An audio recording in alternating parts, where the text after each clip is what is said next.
I home educate. As you grow, we know. And today, I shall be reading you a book about the fair-haired samurai. Let's get started. The fair-haired samurai. Kipper started going to Aikido classes. He really enjoyed it. The club met once a week in the school hall. The teacher was Mr. Otsuki, but he told everyone to call him Kenji. Aikido is a way of feeling, Kenji told them. You don't need to be strong to defend yourself.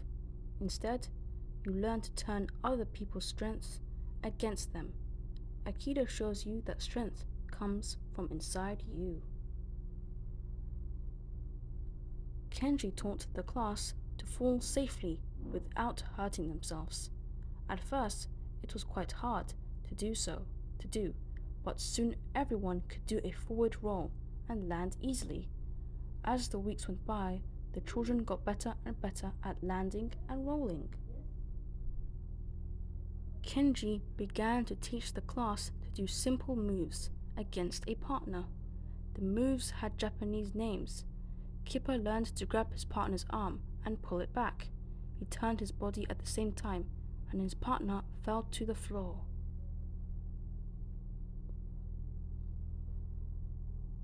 We will learn the moves slowly at first, said Kenji. The idea is to use your opponent's attack to your advantage. Kipper worked hard in the classes. Excellent, Kipper, said Kenji. Remember to bow. You must respect your opponent. One day, Kipper decided to show Kenji the photographs of the family holiday in Japan. The photograph album was on Biff's bed. The key was lying next to it. As Kipper picked up the album, the key began to glow. I don't want this, thought Kipper. I want to get to my Aikido class. He flicked the key away and tried to run out of the room. The key landed just outside the bedroom door, but the magic took Kipper into the adventure anyway. Kipper was on a high wall overlooking a Japanese castle. On one side of him, he saw buildings and gardens. On the other side was a wall with a wide moat full of water. The magic had taken back in time to Nijo Castle in Kyoto in ancient Japan. Kipper felt frightened. I don't have the key, he thought. How am I going to get back home without it? I might be here forever. I wish I still had the key. I wish I hadn't been so impatient. Kipper set off down a wide path, lined with trees. Suddenly, he was confronted by a group of boys. Who are you? How dare you come in here? How did you get in? They shouted. You are a spy, the biggest boy shouted. The boy ran to attack him. Kipper gasped. Then he remembered Kenji's words. Use your opponent's strength against him. He grabbed the boy's arm and turned sideways, pushing his hip into the boy. The boy fell to the ground. Another boy ran at him. Kipper jumped aside. He grabbed the boy's wrist and turned his shoulder. The speed of it made the boy somersault forward. Kipper made a polite bow to his two opponents. Then a man appeared out of the trees. The boys bowed low. Kipper gulped and did the same. The biggest boy spoke. This boy with strange-looking clothes has entered the castle and attacked us. He must be punished. Mr. Takeda, he said angrily. Ah, Isamu, the man said, your name means courage. Is it brave to tell lies? It was you who attacked first. I saw it all. The man looked at Kipper. Where did you learn to defend yourself so well? Who are you? Why are you here? He asked. Kipper gulped. He couldn't really tell them about the magic key. Then he remembered what Kenji had taught him about Aikido. I am not strong, said Kipper, but I have been taught that strength comes from inside you. Ha! Cried the man. Did you hear that? Each one of you must understand that if you are to become a worthy samurai. Mr. Takeda took Kipper's arm. We'll go to the Shogun's palace. You must see this boy who is so wise and resourceful, he said. Kipper felt pleased that Mr. Takeda had praised him. He had remembered all that Kenji had taught him, and it had worked. He was glad he had learned Aikido. Kenji was right. He didn't have to be strong to overcome a bigger opponent. Mr. Takeda had said the boys were to become samurai. Kipper knew that samurai were Japanese knights, and they were strong and fearless. Kipper felt nervous. He wondered what the shogun would do with him.